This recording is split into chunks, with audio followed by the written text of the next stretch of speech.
Hi, this is Dolores, and I'd like to show you a junk journal that I made for a swap with Laurie Fusco on Junk Journal Junkies. I believe the name of the swap was originally Victorian Dreams, and it was to be a vintage Victorian journal.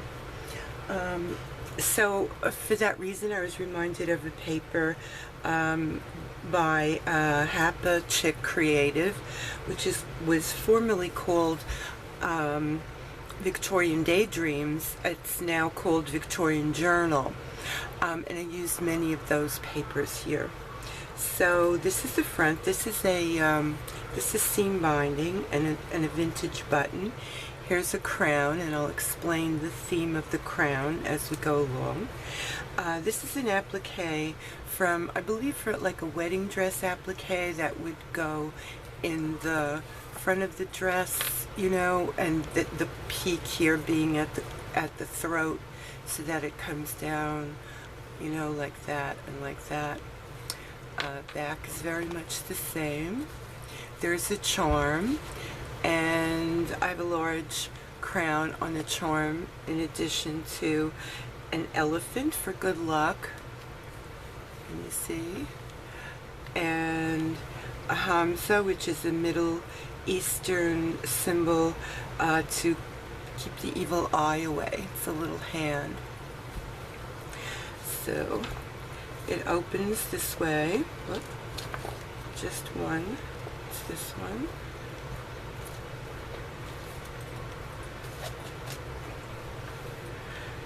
Okay, it's a very large book, and I know that Laurie likes chunky books, and she made me one, and it's chunky and gorgeous.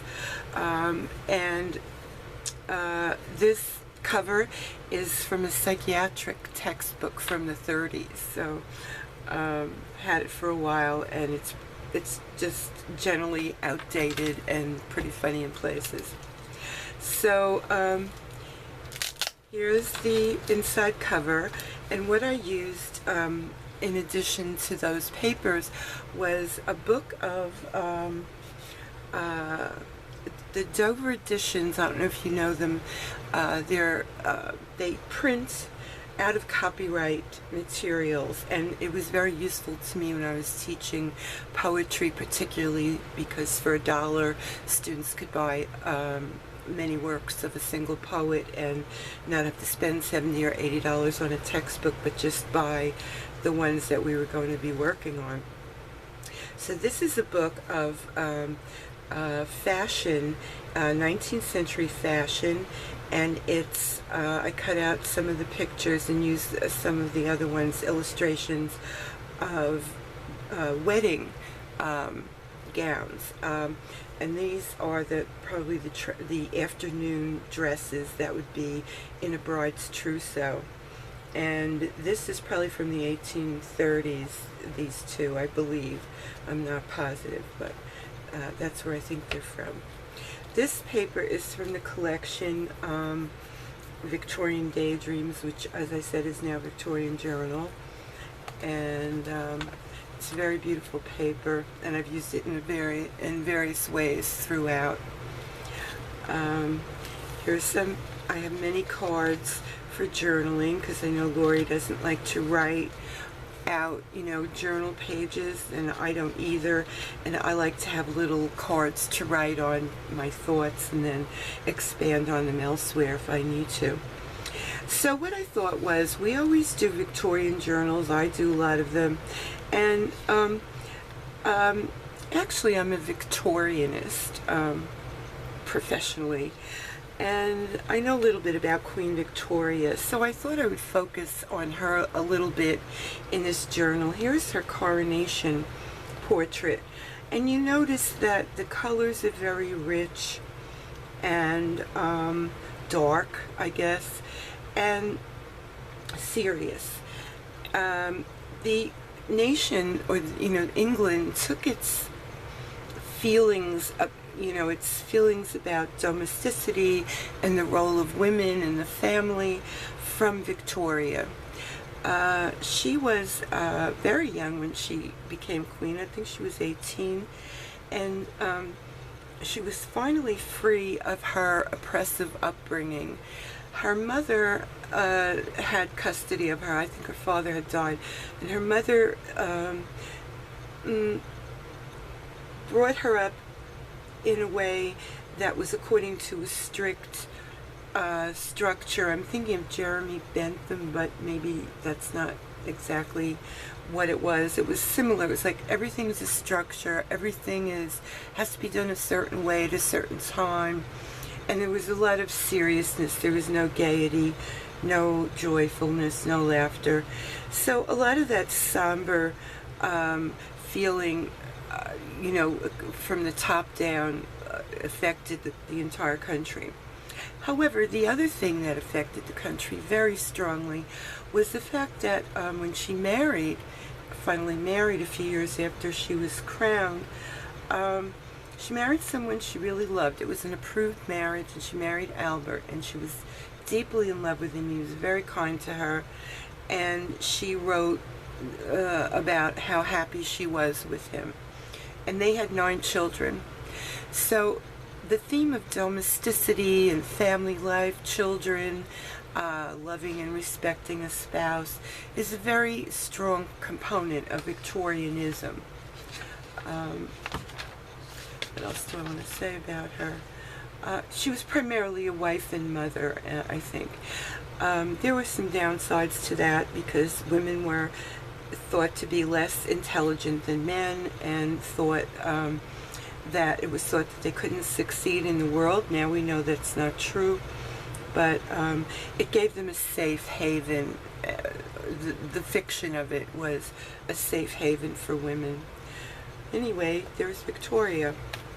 And here is a pocket that I made. This started out life as one of those vintage envelopes, and it's gone through a few incarnations, and it finally wound up as a pocket to hold some journaling cards.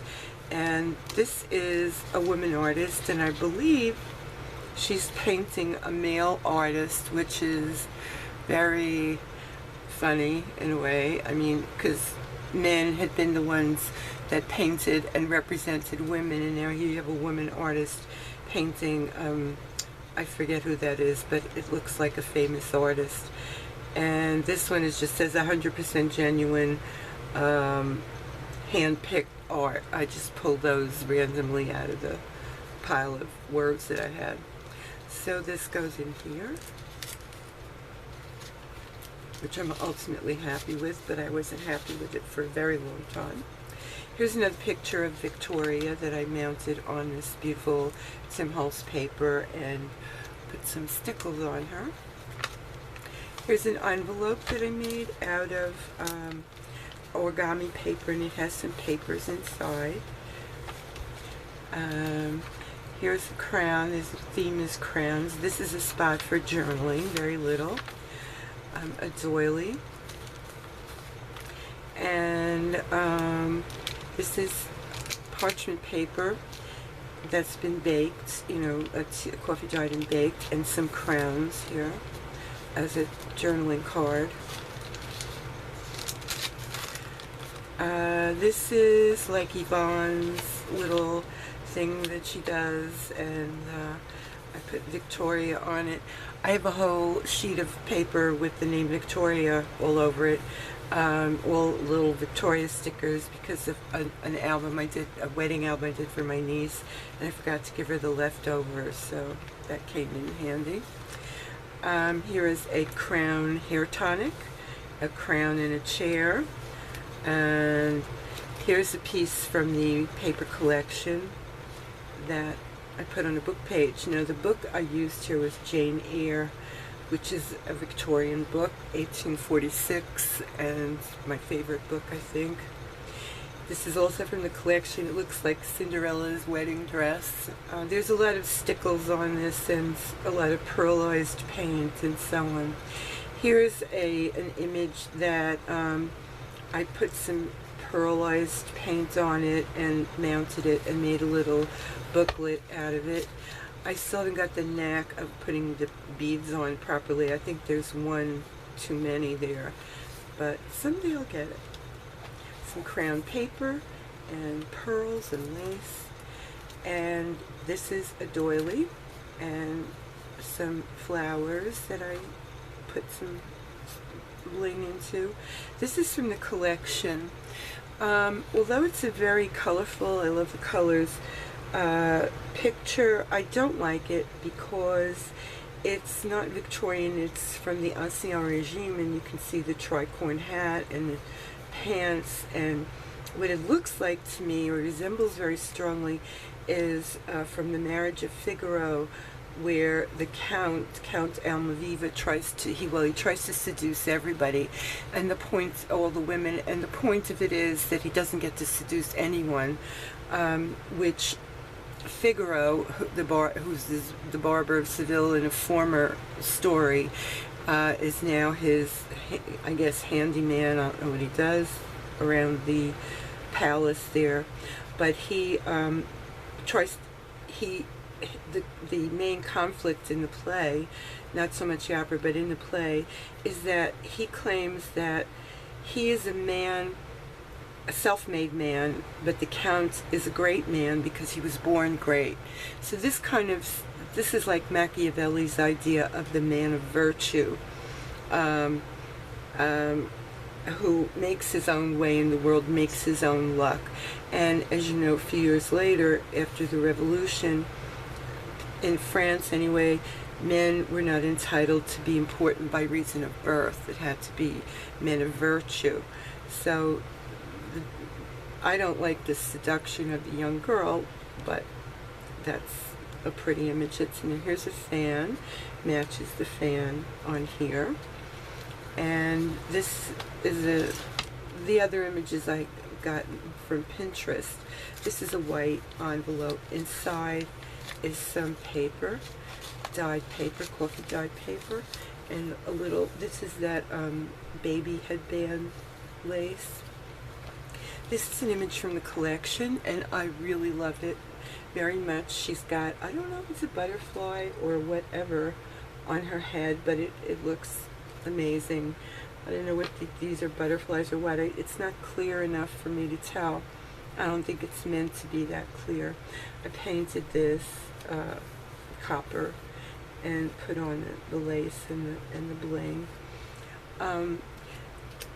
Very pretty image. I love it. And here's another image. Now, believe it or not, this is Victorian. This is a pre-Raphaelite painting by Dante Gabriel Rossetti, and there are what's been called other Victorians. At the end of the century, well, beginning in, I guess, the middle of the century to the end of the century, the Pre-Raphaelite Brotherhood, PRB, was comprised of artists like Dante Rossetti, many others. He's my favorite, though, who painted very voluptuous and luscious paintings. Look at the roses in the background, and she's got a fruit in her hand, and this is Venus. She's pictured, though, with a halo, a lot like the Virgin Mary. So there's a blurring of roles here. He painted Beatrice, Beatrice, the beloved of Dante, painted many thoughts about Dante, who I guess was his role model, Dante, the medieval Italian poet. It's a very complicated issue of representing women, which I believe I'm going to do in a journal. I'm going to make a whole journal about Pre-Raphaelite representations of women. So here's one of them, and when I think of Victorian, I have to include these kinds of images because they're so very much a part of the Victorian experience. Here is a little piece of paper for journaling, a little piece from the collection that I made into a tag. This is Teresa's flower that I was very successful in doing, I thought. And thank you, Teresa, for showing me how to do that. And I love this little flower. Little piece of trim. And here is a little hand, Victorian hand. It might be 18th century, but what the heck. Here's a piece from the paper collection. So interesting, so beautiful. I love the colors. Here's some layered laces. The way I bound the book was I sewed the signatures to themselves, you know, 3 signatures. And then I bound them in the middle with some seam binding, dyed seam binding, and then in every signature I reinforced it again on another page with seam binding. And that is Laura Susan Zedlitz's idea. Thank you, Laura Susan. Just a little seam binding and tool. Here's another of Rossetti's women. This is called Mona Vana, and this means Mona is in Mona Lisa, is short for Madonna, my lady. So Vana, this is my lady vein, you could say. And she's got these beads, which I stickled, not stickled, Martha Stewarted, because it comes out in lumps like beads. And if you notice the look on her face, she's not the Madonna that you would think of, the Blessed Virgin, but she's a different kind of woman. She knows something, and she's worldly. Here's a little journaling card I embossed, brilliant on it. Here's another of Dante's women, briefly, with a banner, and this is a brad. I got a few unusual brads like that. Here's the other side of the envelope. Inside is some punched paper for journaling. And this is from the collection, and I have to say that I posted some pictures earlier, and all the pictures I posted were ruined by blue ink, this turquoise color, and I was devastated. About 8 complete double-sided pages ruined. I managed to salvage this. I mean, I would have done it again, but it was just so heartbreaking. So this comes on this collage sheet. Here's the other side of the doily, and these are my good Swarovski crystals. No Michaels here, and they're so beautiful. I don't know if you can see them shining in the video. Here's a journaling card, that crown paper, a doily, a flower, a book page, a leaf, and this is a Jane Eyre page. I know I'm going to talk a lot here. I don't want to really do that too much, but let me get this in frame. Jane Eyre to me is my favorite book, my favorite Victorian book. It's my favorite book written by a woman. And this page is a very important page. It's page 240 something. On this page, Jane makes a decision to go back to Rochester, and she didn't yet know that his wife had died, but she felt him call her. She heard him calling to her, and she left what she was doing, which was she was in the middle of being proposed to by a man who didn't love her, who wanted her to go to India with him to work as a missionary, as his wife, and she decided not to. She was going to listen to the call of love. This was highly criticized when it was published, and no one knew that Charlotte Bronte had written it because she published under the name of Currer Bell, and they assumed it was a man, and he was, you know, really thrashed about for that. Here's a little note, Victorian style, with a little ribbon that I wrote for Laurie, telling her how I feel in more detail about this page. So that's my Jane Eyre page. Here's a flourish die cut with some journaling cards in it. is parchment, and the other side of the doily with a star and some Swarovski. Rossetti's painting, and it goes with the poem. The poem is up here, and it ends, I may, you know, she's an Italian, alas, I may, Persephone, you are so unhappy.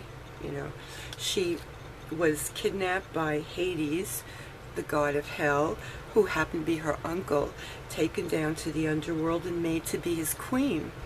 So Demeter, her mother, stopped, who was the goddess of the earth and of growing things, and she had taught people how to how to do agriculture, stopped teaching this, ruined the crops, nothing would grow.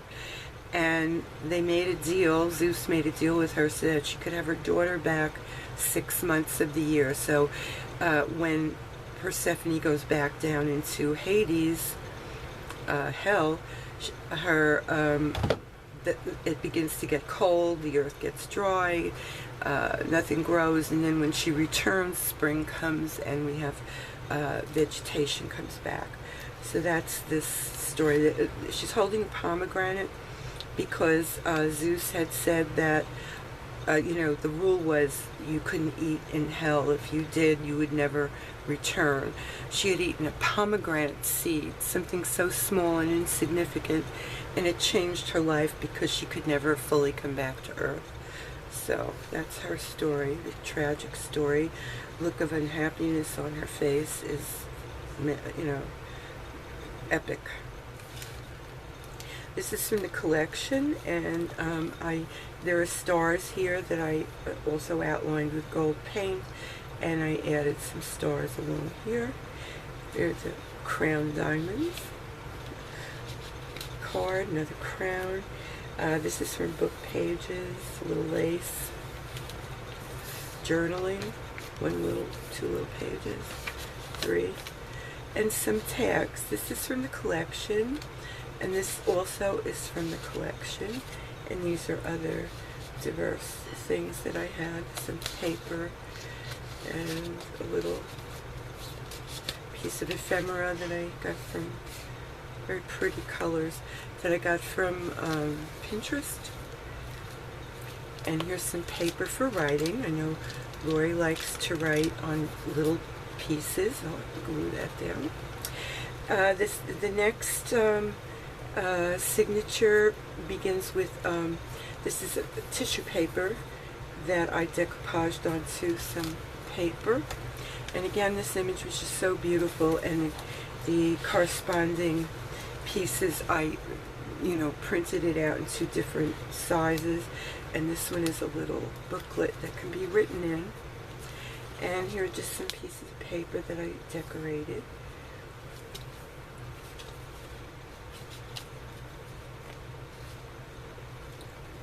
Punched design. This is also from the collection, and this is like a little tuck spot with that crown. Punched paper. Here is a little paper bag that I put a piece of a doily and some lace and a crown, and in it is some paper for writing, some lace. This is a painted envelope with a sticker on it. It's a woman's hand holding a fan, and it says a token of love. Here's a die cut. Some paper in here. This says dream. To me it looks like a jellyfish, the shape of a jellyfish, but it's very pretty. I thought I'd put some lace on it. This is that image again with the stars. Is that the same one? Yeah. And I just treated it a little differently. Here's a half page with a little paper that can be, used to write on, and a sticker of violets, some lace, tulle and lace. This is a download from my Etsy store. It's a crown, and half of it, the other half is stickled. Here's another crown. This was a napkin that I took from a Japanese takeout sushi restaurant, and I painted it a little bit. And I just love the way the texture looks. It's very fragile, so, but with the paint it becomes a lot stronger. Here's a tag with crowns and some fibers here. This is from the collection. It's a little pink. Sorry about that. Too pink, but it matches. So here's that image from the first page blown up again, and these are the elements from the paper that I cut out and put on here. This actually is a page from Daisy Collins' Christmas collection called Christmas Lists, which I'm also working on. And here's a chocolate advertisement from long ago. Here's a butterfly by that same crown paper. If anyone wants to know, let me know, and I'll put the link underneath. I've forgotten the name. The second part is Magpie. I can't remember the first part. And I outlined it with gold pen a little bit. And this is also from Daisy's Christmas collection, which is very beautiful. Plain page. This page, I don't think I ever liked a page as well as this. This is Victoria. Here's a crown that I fussy cut, and another Victoria sticker, and some of this bling, Michael's bling, and I sprayed this a little bit. Actually, there was blue ink right here. I was so heartbroken and so upset. I looked at it for a few days. Here you can see it here, and I gessoed it, and it worked. I was so amazed that it came off. So here's this page, that goodbye page. I love you. Now here's another painting. I believe it's maybe it's not Rossetti, but it's called Flaming June.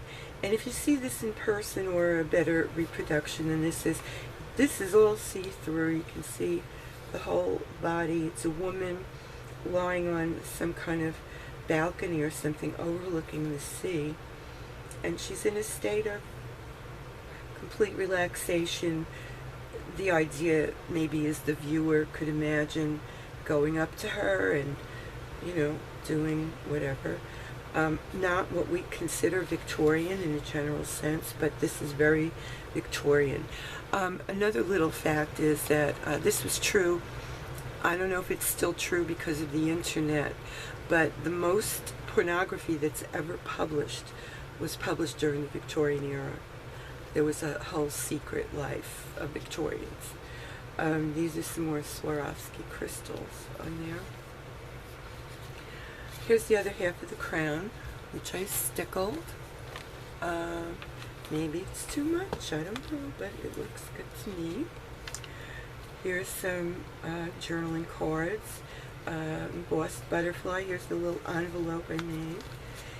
This is from the collection. I made a tag from it, and just another little tag, and some journaling cards or bookmarks or what have you. Here's a crown on a mannequin. And this is a tuck spot. This is a stamp, a postage stamp. I thought it was so pretty with the flower on it. I put glossy accents on it. This is an envelope. It comes with the collection, and there's paper in here also. Some punched pages. This is from the collection, and just some layered stuff. Now this is from the bride book. I put a bride picture here. It's darker than you would think a bride's dress would be, and that's because Victoria was said to be the first one who wore a white bridal gown. So before Victoria, I think this is from the early 30s also, bridal dresses were darker. They were yellow, they were other colors, brownish. And after that, people wanted to be like her, and they wore white. So here's her mirror reflection. You can see her here. And I put, what is that, touch, Wink of Stella. Okay. They have now Wink of Luna, which I don't like a lot, but... Alright, so here's her armoire with her trousseau, and I made this out of, you know, paper. There's a little tassel on the key. The key fell off, couldn't help it. Here are her in the middle wrappers. If you read any novels like Jane Austen or any of those that are emulate Jane Austen, you'll hear a lot about wrappers. Basically a house dress, you know. This is a named sook wrapper, which you can read about and not know what it is, but it's like a very light fabric. Here are her sleeping hats. Poor things, they had to wear a sleeping hat to bed. Unbelievable. This is her camisole and her petticoat. Imagine all these clothes. And these are her, what they call underdrawers. Honest to goodness, underdrawers. And you can see why they're called drawers, because they have drawstrings in them, and it's actually drawers. You draw them closed. And here's what looks like a normal nightgown. Unbelievable in this context. And here is a night dress. Can you imagine wearing this? It looks starched and everything. I don't think I would have done that well there. Tell you the truth. So here's her armoire. Here's the bride. And this is from the collection. This is again that image of the woman with the thing on her head. Very beautiful collection. Tissue paper. This is a napkin that I've decoupaged on the next one. Next signature. A little bling, a little lace. This is, these are two doilies that are in half and then folded again and painted. And just some cards for journaling. This is from the collection. Piece of one of the collages. This is also from the collection, this one. I love this color. And by the way, the cover was supposed to be that color, but it didn't work out. I don't know what happened. Some lace, some bling here. And this lace I got from Jazzy Rachel at Rachel's Jazzy Creations. Thank you, Rachel. This is beautiful. From her store. You can find it on Etsy. Matches exactly. And I didn't know how to put this. I thought this would probably go on the other side, but it doesn't. It just sits there. It looks so pretty with little shiny things, sequins on there. It says vintage. This is a book, two sections of a book page that are connected. And thank you, Marina Wilson, for that video that you made about it. Mine do not look like yours, but I'm trying. So it's gessoed so that you can write on it, the Laurie can write on it. And there's a pocket page that goes through the other side. Here's some crowns and another little crown.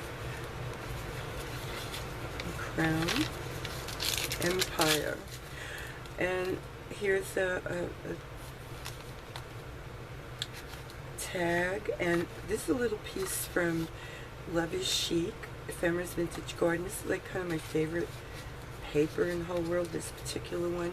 This is from the collection with some paint and stickles and blings. Love the color. Here are a bride and a bridesmaid from the book I told you, the Dover edition.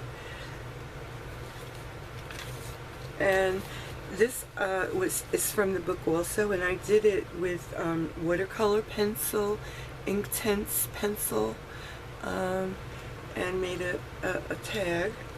And here's another piece of Love is Chic. Some journaling cards, another one. And here's a belly band with some lace. And it depicts a mannequin's figure with, you know, all kinds of stuff on it, French stuff. And here's a little hanger that I attach with one of those funny little safety pins.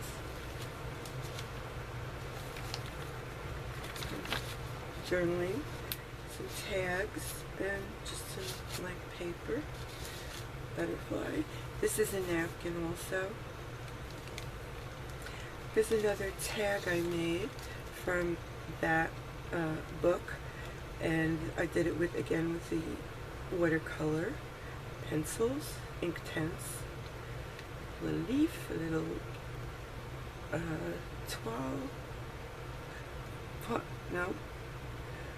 tool. I said the wrong thing. This is toile, the little pictures. Oh my goodness. This is toile. This is tulle. Okay. Here's an envelope that is folded in half and glued down partially. There's some paper in there for journaling. And then there's a tuck spot in back there and one here. That goes like that. Some cards. Journaling card. This is from the book. Imagine these dresses. Imagine wearing this. This is from what I read in the book. This is a very light fabric gauze. I don't know how I would have done back then. I think I would have been crazy wearing all these clothes. Here's another Victorian image from the paper collection. I don't know what I was thinking here. Laurie, if you want, just cut these off. I don't know. It looks like Christmas ornaments. I thought it started out Victorian, but then it became something else. Don't know why. Here's a fan and some journaling cards and a little lace pocket. Here's the other side of the book pages. This is just a little image stamped on, you know, like a booklet. This is a pocket. And a fan. And some crowns and a flower. Stamping. This is from the collection. And it's so beautiful. This is, of course, I printed it out backwards. If there's anything technological I can do wrong, I will do it. So I don't know how that worked, how that happened, but that's it. This is from the collection also. And there's some journaling cards. Oh, Marie Nowak gave me this. I have one more little piece left. I love it. And this is from the book that I decoupaged onto the back. And that's it. Thank you very much for watching.